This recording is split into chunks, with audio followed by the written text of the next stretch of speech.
Tes Intelijensi Umum, materi verbal analogi.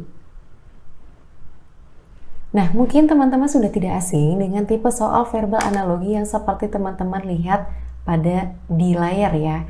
Jadi biasanya soal verbal analogi ini punya ciri khas, yaitu penggunaan tanda titik dua atau tanda sama dengan. Nah, tugas kita adalah mengisi titik-titik yang tersedia di soal. Soal analogi ini bisa dibagi menjadi dua jenis ya, berdasarkan tingkatan atau berdasarkan jenis pola analogi. Kalau berdasarkan tingkatan, soal analogi ini dibagi lagi menjadi dua. Ada analogi dua kata, ada juga analogi yang tiga kata. Lalu apa perbedaannya analogi dua kata dengan analogi tiga kata?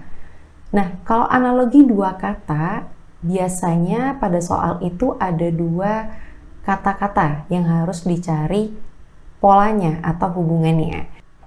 Lalu bagaimana dengan analogi tiga kata? Nah, seperti judulnya berarti ada tiga kata nih teman-teman yang perlu dicari hubungannya. Kalau berdasarkan jenis pola analogi itu ada dua ya teman-teman. Yang pertama adalah memilih pasangan analogi dan yang kedua adalah melengkapi pasangan analogi. Apa perbedaannya memilih dan melengkapi pasangan sih? Jadi kalau memilih pasangan analogi itu biasanya di soal itu sudah disediakan dua kata-kata. Jadi kita tinggal mencari pola lalu diterapkan pola tersebut pada titik-titik yang tersedia. Sedangkan untuk melengkapi pasangan analogi ini kita lebih mengisi titik-titik yang tersedia ya teman-teman. Di sini nanti polanya itu akan disesuaikan supaya koheren dengan pola atau dengan kata yang memang menjadi pasangan dari jawaban itu. Nah, soal analogi baik berdasarkan tingkatan atau berdasarkan jenis pola analogi. Ini keduanya sama-sama kita harus cari hubungan atau pola antar katanya teman-teman. Yang teman-teman lihat di layar ini adalah beberapa contoh dari sekian banyak hubungan atau pola antar kata yang bisa dibentuk oleh soal analogi. Misalnya, antonim, lawan kata. Kalau pada soal terdapat pola gelap terang, nah kata gelap dan kata terang ini mereka berlawanan ya. Pasti opsinya itu atau jawabannya itu juga harus berlawanan atau memiliki pola antonim. Misalnya di sini ada basah, kering. Ada juga contoh sebab akibat. Misalnya, kalau di soal menyatakan hujan menyebabkan banjir, berarti kalimat selanjutnya atau pola selanjutnya itu juga harus menyatakan sebab akibat. Nah, di layar ini ada contoh kemarau menyebabkan kekeringan. Seperti itu.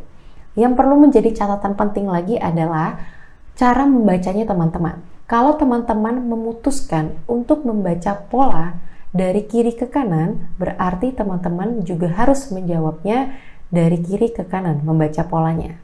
Kalau teman-teman membacanya dari kanan ke kiri, berarti teman-teman juga menjawabnya harus menggunakan pola dengan cara baca dari kanan ke kiri.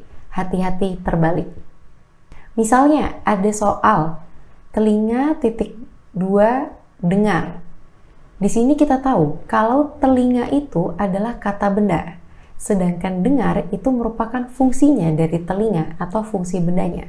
Berarti dalam mengisi titik-titik yang ada di layar teman-teman, kita juga perlu menyesuaikan.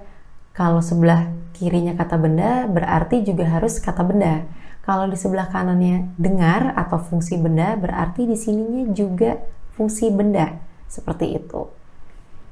Misalnya lagi, untuk melengkapi. Di sini ada titik-titik yang perlu kita cari jawabannya.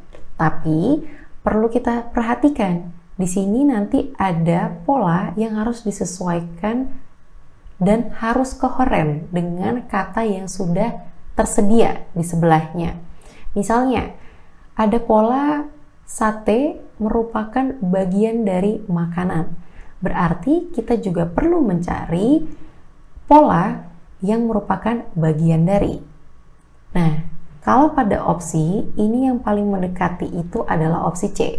Sapi merupakan bagian dari hewan. Nah, ini perlu kita tes kembali apakah opsinya itu koheren atau nyambung atau tidak. Seperti itu.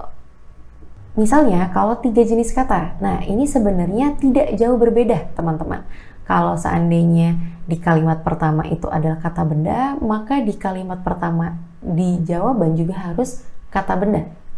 Dan tentunya cara baca juga sangat penting ya. Misalnya, kita membuat cara bacanya itu pena membutuhkan tinta untuk menulis di kertas. Di sini cara bacanya dari kiri ke kanan.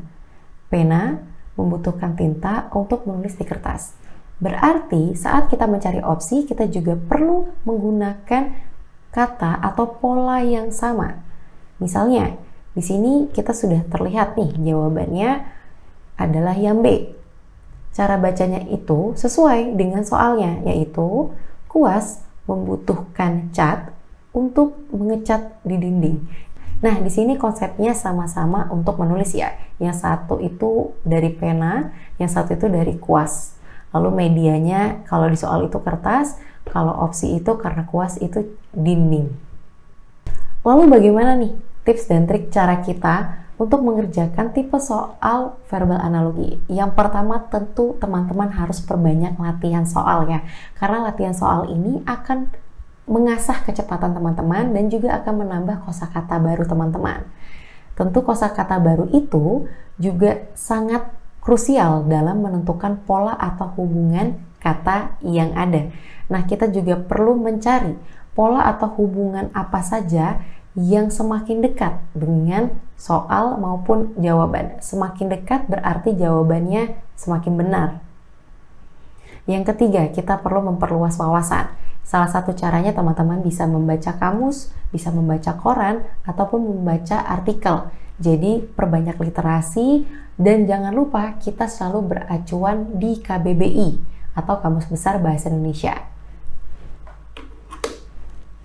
Nah, teman-teman cukup sekian penjelasan terkait dengan verbal analogi. Sampai jumpa di penjelasan berikutnya.